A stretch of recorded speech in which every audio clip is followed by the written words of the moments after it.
अस्सलाम वालेकुम, welcome back to my channel. कैसे हैं आप सब? उम्मीद करती हूँ आप सब ठीक होंगे। तो आज के व्लॉग में मैं आपके साथ जो है ना सबसे पहले मीठे की रेसिपी शेयर करती हूँ, क्योंकि ये बिल्कुल सुबह-सुबह का टाइम था और मुझे बनानी थी रसमलाई।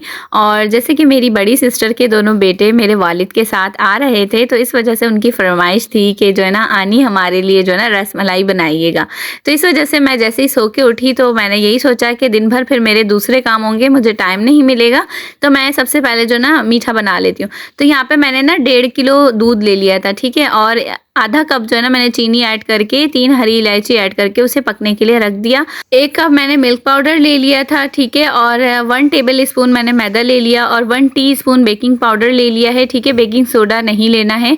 और यहाँ पे 1 अंडा ले लिया, अच्छे तरीके से फेंट के मैंने जो है ना 3 से 4 चम्मच इसमें, यानी कि 4 टेबल स्पून मैंने अंडे का ले लिया और 1 टेबल स्पून इसमें आप देख सकते हैं ऑयल ऐड कर दिया है। अब इन तीनों को जो है ना, मतलब इन दोनों चीज़ों को ना, ऑयल और अंडे को अच्छे तरीके से मिक्स कर लेंगे। अच्छा, कभी भी आपने रसमलाई बनानी है ना तो अंडे को पूरा एक दफ़ा में नहीं ऐड कर दीजिएगा, इससे जो ना आपका बैटर बहुत ढीला सा बन सकता है। तो इस वजह से थोड़ी क्वांटिटी में ऐड कीजिएगा। तो यहाँ पे मिल्क पाउडर और मैदा और बेकिंग पाउडर ये चीज़ें मैंने ऐड कर दिया है। अब इन तमाम चीज़ों को हम मिक्स करते रहेंगे, ठीक है?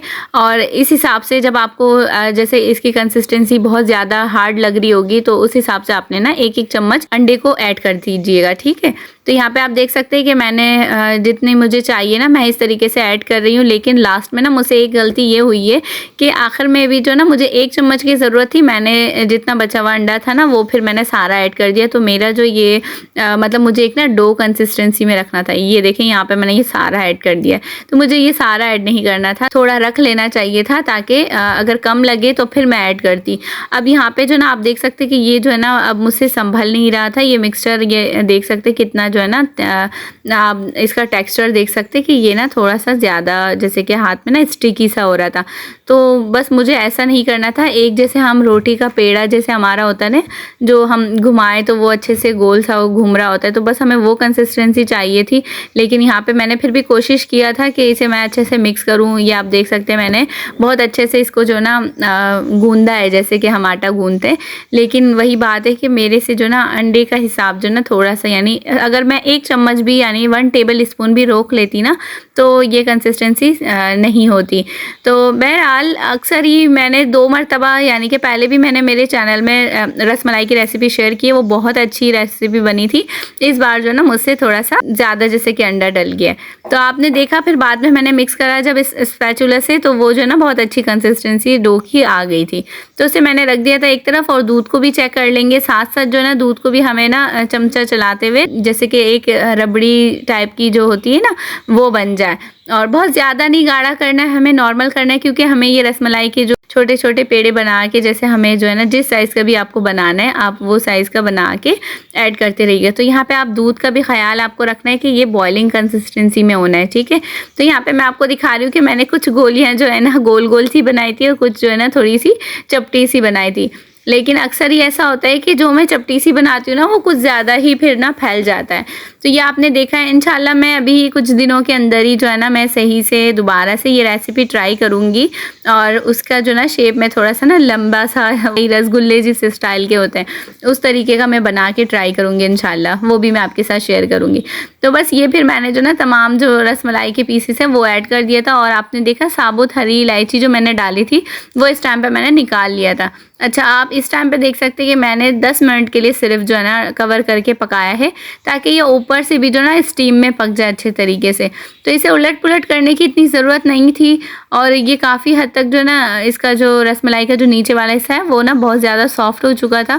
तो इस वजह से दूध को जो है ना मैंने इस तरीके से ना स्पैचुला से ऊपर से ही मैं सब के ऊपर डाल रही थी, जैसे सारे रसमलाई के पीसेस के ऊपर। मुझे लगता है कि अगर आपका जो डो है ना वो थोड़ा सा जैसे कि स्टिकी सा हो जाएगा ना तो वो जो है ना रसमलाई आपकी ना जल्दी से बहुत सॉफ्ट हुई भी होती हैं, हार्ड नहीं होती। तो यहाँ पे आप देख सकते हैं कि कुछ पीसेस जो है ना हार्ड है, कुछ ना बहुत ज़्यादा सॉफ्ट है। तो बस मैंने ना नॉर्मली बस घर वालों को ही तो खाना है, इस वजह से मैंने एक एक पीस उठा के नहीं रखा, डायरेक्ट ही मैंने कढ़ाई से ना ऊपर मतलब वैसे ही डाल दिया था। और ऊपर से मैंने फिर बादाम पिस्ता सजा लिया था। तो माशाल्लाह से हमारी मज़ेदार सी रसमलाई तैयार हो गई थी। उसके बाद घर वालों को मैंने नाश्ता करवाया, सिंपल से ही बना लिया था। और फिर यहाँ पे आप देख सकते हैं कि माशाल्लाह से मैंने यहाँ पे चिकन बिरयानी फिर बनाई। और असल में बहुत मतलब इतना काम मेरे ऊपर ज़्यादा आ गया था, मुझे वीडियो भी अपलोड करना था। तो फिर जो है ना मैंने अपनी फ्रेंड को बुला लिया था कि मेरी थोड़ी वो मदद कर दे। तो फिर हम दोनों ने मिल के समझे, फिर ये ज़्यादा क्वान्टिटी में बिरयानी बनानी थी तो इस वजह से जो है ना मैंने बनाया फिर। और बस फिर रसमलाई के साथ जो है ना ये चिकन बिरयानी माशाल्लाह से आज जो है हमारे घर समझे दावत वाला थोड़ा माहौल था। और उस हिसाब से जो है ना फिर मैंने खाना तैयार किया कि चलो बिरयानी बनी है तो मीठे में रसमलाई भी हो गई। तो माशाल्लाह अल्हम्दुलिल्लाह फिर जो है ना मेरे वालिद साहब और मेरी बहन के बेटे माशाल्लाह दोनों और हम सब ने अच्छे से खाना खाया। तो ये देख सकते हैं कि मैंने जब डाइनिंग टेबल लगा लिया था, अब्बू भी आ चुके थे। और इसके बाद जो है ना फिर हम सब ने एक साथ ही बैठ के खाना खाया दोपहर का। और रायता वगैरह साथ मैंने रख लिया था, तो यहाँ पे मैं आपको दिखा रही हूँ। और मेरे व्लॉग में मैंने आपको अक्सर दिखाया है कि मेरे हस्बैंड और मेरे वालिद जो भी है ना, तो ये ज़्यादातर या तो कांच की प्लेट में या फिर स्टील की प्लेट में खाना पसंद करते हैं। ये जो प्लास्टिक की प्लेटें होती हैं ना, ये मेलामाइन की, तो ये सेट जो है ना हस्बैंड यूज़ करना चाहते हैं ना फिर मेरे वालिद साहब। तो मैं फिर जो है ना अक्सर ही उन दोनों को ना स्टील की प्लेटें या तो दे देती हूँ और या फिर कांच की। उसके बाद जो है ना फिर ये आप देख सकते हैं कि साथ में जो ना मैंने आज की बिरयानी आपको माशाल्लाह से अच्छी सी लुक वाइज दिख रही होगी, लेकिन स्पाइसी बिल्कुल नहीं थी। मेरे अब्बू भी अक्सर होटल का खाना खाते हैं तो उनको भी जो ना स्पाइसी बहुत ज़्यादा ना वो नहीं खा सकते, कम स्पाइस रखा। और जो है ना फिर साथ में मैं अचारी मिर्ची लेके बैठ गई थी। फिर सबने हमने खाना खाया, फिर थोड़ा आराम किया। अब्बू तो मेरे आराम करने के लिए यानी कि लेट गए थे, तो वो फिर मगरिब तक उठे। तो ये असर का टाइम था, इसमें फिर मैंने बच्चों को और हस्बैंड को सबको और भाई को मेरे सबको जो है ना मैंने सबके लिए रसमलाई निकाली थी। तो माशाल्लाह से ठंडी होने के बाद ना ये आप रसमलाई का लुक देख सकते, फाइनल लुक माशाल्लाह से बहुत बेहतरीन वैसे बना था। अच्छा, इसके बाद जो है रसमलाई हम सब ने खा लिया था। फिर बच्चों को खानी थी मैगी, तो वो भी मैंने जल्दी से बना दिया था। और बच्चों का यही शौक़ होता है कि खाना तो बहुत हल्का फुल्का ये खाते हैं, लेकिन बस फालतू चीज़ें जो ये होती हैं कि कुछ मैगी हो या फिर कुछ और चीज़ बन जाए तो वो चीज़ें पेट भर के दिल भर के खाते हैं। अच्छा, फिर इसके बाद जो है ना मैंने मगरिब की नमाज़ पढ़ी। ठीक है, मगरिब की नमाज़ पढ़ के जो है ना फिर मैंने चाय चढ़ाई हुई थी हल्की आंच में, लेकिन ये चाय जो गिर के जो ना इसका ये कुछ बुरा हाल हो गया था। और इसके बाद फिर जो है ना मैंने अच्छे तरीके से चाय को पकाई इलायची ऐड करके। और इसके बाद ताकि जो है ना मैं और बच्चों से मैंने पूछा था किसी को उस टाइम पे चाय नहीं पीनी थी, तो मैं और मेरे वाले साहब हम दोनों के लिए फिर मैंने ना निकाल लिया था, क्योंकि उस टाइम तक हस्बैंड नहीं आए हुए थे। और मेरे भाई की भी तबीयत कुछ ठीक नहीं थी, तो इस वजह से जो ना उसने भी चाय नहीं पीनी थी। तो बस मैंने और फिर अब्बू ने मिलके जो है ना शाम की चाय फिर पी। बहुत टाइम बाद जो है ना ये ऐसा हुआ कि अब्बू का मेरे यहाँ आना ही नहीं हो रहा था, कुछ पर्सनल काम में जो ना वो मसरूफ़ थे। और यही होता है, मैं अपने बच्चों को लेके यहाँ से निकल नहीं सक रही होती थी। रमज़ान का महीना पूरा गुजरा, तो उसमें कोई किसी के घर आ जा नहीं सक रहा होता है। बीच में आपने देखा ही होगा कि मैं जस्ट थोड़ी बहुत शॉपिंग और बड़ी सिस्टर की इफ्तारी के लिए गई थी, तो वहाँ हम सब मिले थे।